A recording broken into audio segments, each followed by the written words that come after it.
Hey there, boys and girls. It's Seamus J. McGyver, the old cargo pilot. Hey, coming to you from Beverly Hills, Florida. You thought I was going to say California. No. Anyway, hey, I tell you what, Cathy Swank, just a good friend of ours, actually best friend of one of my wife's. Cathy and Bill Swank live out there in Chevy Chase or something. I forget exactly where, on the other side of the state here. And Cathy says, "Oh, who is it this morning here on Facebook? Is this Jim McGyver or is it Seamus J. McGyver? Which one are you today?" And she's right. I have this alter ego thing, who I thought was a cool thing to have because from time to time I try to sell something, like on eBay or whatever. And I had an eBay store for a while and sold a whole bunch of stuff, just stuff that I kept because I'm sort of a pack rat. Anyway, I got to thinking about shouldn't I have an alter ego there who could maybe sell better than you actually can as Jim McGivern because you're not really that great a salesperson yourself. So I said, okay, fine. So anyway, I'm going to tell her this story because today I'm Seamus J. McGyver, the old cargo pilot. Yeah, about 23 some thousand hours worth of flying for the Air Force during Vietnam and also United Airlines of all things. Anyway, I'll tell you about that if you want to hear. Seamus has a lot of great stories about airline pilots, but whatever. Anyway, she said, "Who are you?" And I said, "Oh," he says, I was telling her about my alter ego thing, that never really did work worth a crap because I'm not really that great a salesperson.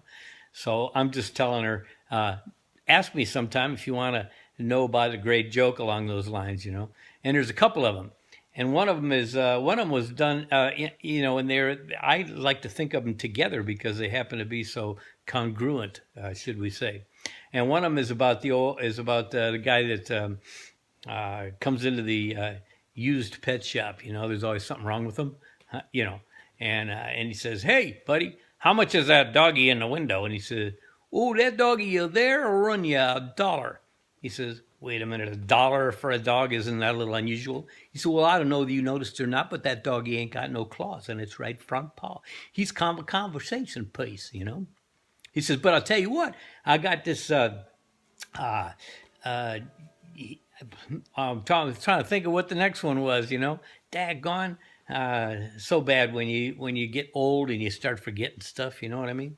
He says, "Tell you what, though, I got this kangaroo over here for $16.50. I got him as far as Biloxi, Indiana, where he fell off a flat car and broke his tail. And you know how kangaroos lean back on their tail like this? Well, this one you got to lean it against something." Yeah. He says, "And that there's an owl." He says, "Got him in down in Biloxi, where a storm whooped up and blew all the feathers off his body. And I had me some slickum and some red and green feathers, and I kind of just pasted. He's kind of a conversation piece, just like the dog. Oh, hey, don't stick your finger in that. Oh, bit it right off, didn't it? That there's a piranha fish. That thing will bite anything. It's funny about that fish. We never have to feed it or nothing. There's always some clown put your finger in the bowl." I bet that smarts, don't it? Yeah, well, anyway, that's the Jonathan Winters thing, and there's two people in my life who I will mention. One is my brother, and the other is John J. Boyle Jr. Hey, Jack, man. How you doing, guy? Once you came over to our house because we got the Jonathan Winters album for Christmas, I think, and I never heard anybody laugh so hard in my life. Well, anyway, that was just a little bit for you as well. But the joke goes like this. He says the guy's driving along the urban area there, or not urban, I take it back, it's a country. It's an old country road, and he sees this sign, $1 for a talking dog. He said, $1 for a talking dog, yeah, right. Well, I gotta check this out. So gets out of his car, he goes up to the guy swinging on the porch, and he says, "Hey," he says, "what's the story about this dog for $1, talking dog for $1?" He says, "Oh," he says, "why don't you go out there in the back?" He says, "He's out there laying down someplace, and talk to him, see what you think, So the guy says, well, okay. Oh, I got to see this, So he goes around the side of the house and he gets to the back. Sure enough, there's a beautiful old, kind of an older what the heck was he? Labrador Retriever. Yeah, Golden Lab, as a matter of fact. Pretty good looking dog for an old guy, you know. And he says, he's a little embarrassed. He looks around, there's nobody, so he says, "So you're a talking dog, right?" You know, dog says, "Yeah, well, yeah, I am." You know, he says, "Damn." He says, "Well, what's your deal anyway?" He says, "Oh man," he says, "I had this great life." He says, "Old man out there, he's just getting old. He's just trying to put me out to pasture, you know." And he says, but I had an incredible life. I really did, you know. And I thought maybe sometimes somebody'd like to hear it, so I was going to write my memoirs.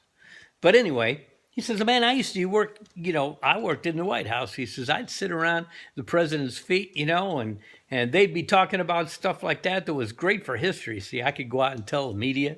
Well, I always thought about doing it, but I never did because I was true to the president. He's a good friend of mine." And he says, "The CIA, you know, they'd go for anything. You can't believe the stuff that I did with the CIA, you know."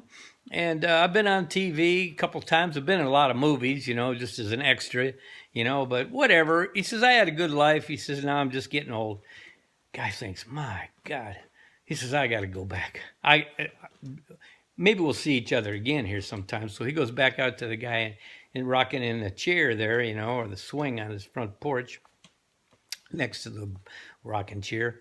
And he says, "Hey, well, I give $1 for that guy, but let me just ask you this." He says, "Why just $1? I mean, you got a talking to." He says, "Oh, man," he says, "don't tell me that guy. He's back there. Did he tell you a bunch of stories and stuff about his life in the White House and for the CIA and stuff that he did all his life?" And so the guy says, "Yeah, he did." He says, "I thought he said, wait." He says, "Don't." He says, "That freaking dog's a big liar. He didn't do any of that shit."